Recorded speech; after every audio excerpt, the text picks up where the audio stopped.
So today we are going to make the amazing porchetta. If you don't know what that is, be prepared, my friends.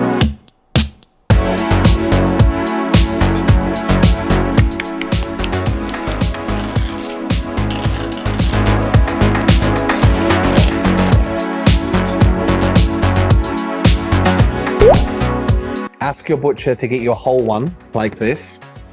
You can have it thinned out, and then we're just going to fill it full of herbs, roll it up. Traditionally, you would put a pork loin in there as well, but I think that's for like a real big special occasion, and also for your first time making it, you can also dry out that pork loin.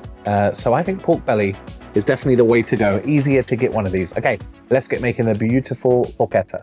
Ask your butcher for a nice pork belly with the skin on. This is a 4 kilo piece. As you can see, he's made a little cut in the middle there, which is not ideal, but we can work around it. Just give a little inspection and make sure there's no hairs. Pluck them, shave them, or even burn them off. I like to pluck them. Now, get yourself some cling film, put it on your counter, because this pork belly will not fit on your board. Trust me, especially when it's 4 kilos like this. Put it skin side down. And if it's a smaller one, we can roll in from the sides once we butterfly open. But this one, we're going to go in right along here, not all the way to the rind, just above that fat. Follow that seam line. Make long, confident strokes. Okay, now children, simmer down. And work your way all the way down the length of the meat. Oh my, there's going to be a lot of puns in this video. Using the tip of your knife, just make your incisions and follow down and pull back the meat as you go. Okay, keep going, peel it back gently. You can see there's that little cut in the middle. Don't worry, we're just going to cut underneath there. That happens sometimes. When you get to the end, don't go all the way through. Leave about 1/2 inch, 3/4 of an inch intact. Fold the meat back, and we're going to roll it over so it's skin side up. Use the tip of the knife and pierce that pork. This will help the fat render out quite nicely. Set this aside.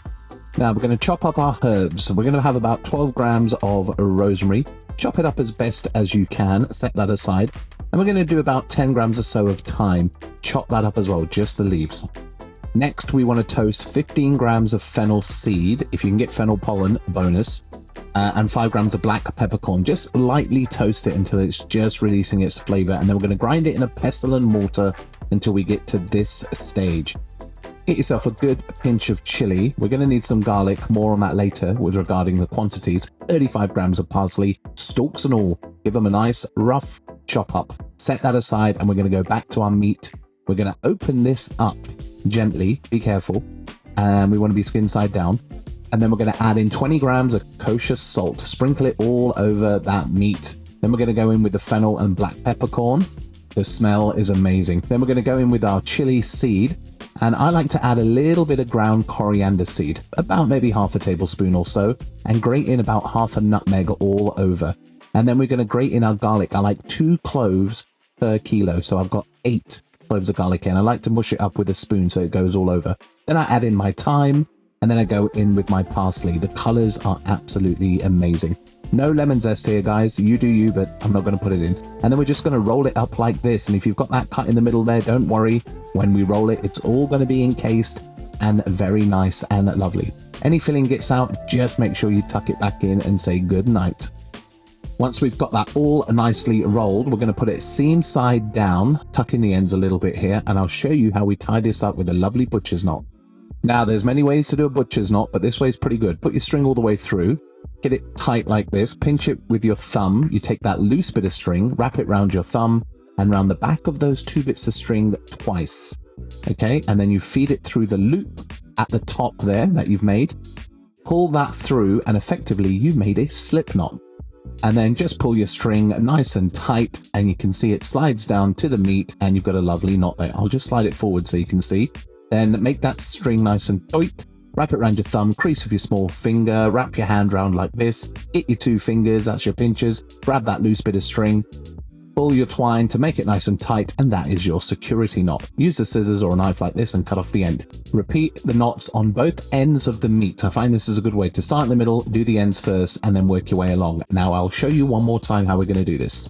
Put your string or twine around the meat like this, loop it over, pull it tight, pinch it with your thumb, take the loose bit, wrap it around your thumb, wrap it around the back of those 2 bits of string twice, go through the top side of that hole you've created, pull it tight until you hear this sound. so satisfying. Pull that tight over the thumb, crease of your little finger, loop your hand around, use your 2 fingers, grab that loose bit of thread, pull it through, tie it off, and there is your security knot. Very nice indeed. Now, just sped up the footage so you can watch me tying up my meat. Practice makes perfect. The more you do it, the faster you get. Oh boy. Okay.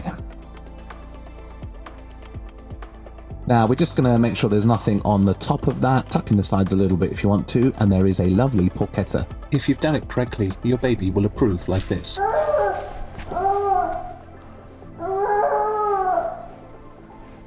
Now we're going to get it onto a tray with a rack, put it on diagonally if it's a bit too big, and into the fridge. Now there is our beautiful porchetta.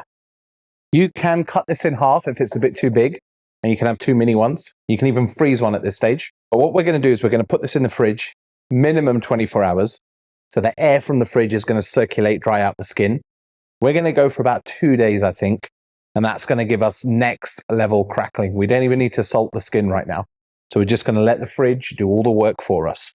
Now let's hope we've got enough room in the fridge. So there we have our beautiful porchetta that's been in for 2 days. So you can see how nice and dry that is. Absolutely beautiful. The skin is like leather. The fridge has dried it all out, all that air circulating uncovered for 2 days. So we're going to bring this up to room temperature for about 20-30 minutes. Slow roast in the oven for a few hours. Pull it. Rest it, bit of oil, bit of salt, crank up the oven, and then get this nice and crispy. Now, it's a good idea to put a couple of trays down so the fat doesn't drip down and destroy the bottom of your oven and create a fire. So this is a good little tip. Now, when the meat is this big, I'm going to try 2 racks, I think, so I'm going to need it because this is a huge porchetta. Put it on diagonal like this, and all being well, it should fit in our oven, which we've preheated to 300 Fahrenheit. Now, 2 to 3 hours is a good sweet spot. You're going to want to temp this. When it comes out, it should have a beautiful lacquered finish, almost like a deep mahogany like this. Unbelievable. 70 degrees C, anything around there. If it's even a little bit over, it doesn't matter. It's a very forgiving piece of meat. We're going to save all those juices because we don't want them to burn out.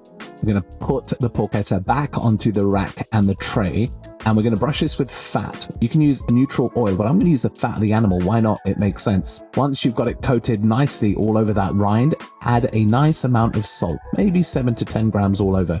You might have to Spider-Man some salt on the sides to make sure it's covered quite nicely. Crank up the oven to 450 Fahrenheit. I've put it onto roast. This is where things can get gnarly. You will set your smoke alarm off.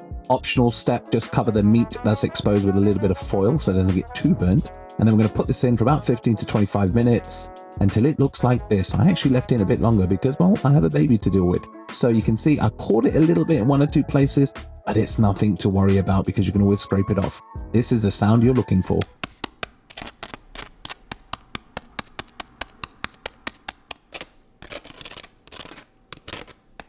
Oh, this looks so good. Okay, let's give this a little cut, I think. This is the chef's treat, the lovely end bits of the porchetta. I mean, that's just an end piece. You can just see it's glistening. Let's give that a little taste. My God, guys, the smell of this is unbelievable. My God.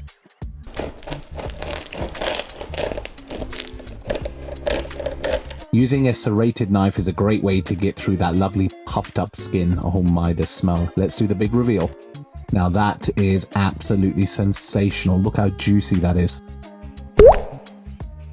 Absolutely glistening. Now all those indentations really help you pick where you're going to cut thanks to the tying process. You can just hear how crispy this is. Just chop it up into some nice little chunks. Perfect for a tasting. Or keep it whole like that if you want to put it out for a Sunday roast. You can just smell everything. It's super nice and juicy. You can just see it's dripping there. Let's give it a taste.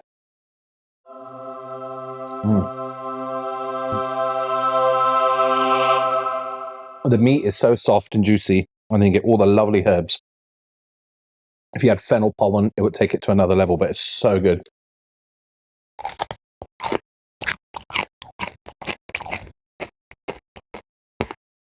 Don't need to turn the volume up on that one. That is so light and fluffy. Look at it. It's completely aerated, rendered out. Really nice. You can add a bit of Maldon if you want, but it's actually quite nicely seasoned. So if you like porchetta like this, Mmm. then please like, comment, and subscribe. And I'll show you what we're going to do with this. You can serve this with potatoes and carrots. You can have a Sunday roast, not a problem. But we're going to do something else with this in another video coming up soon. So, as always, I'll catch you all on the next one. Cheers.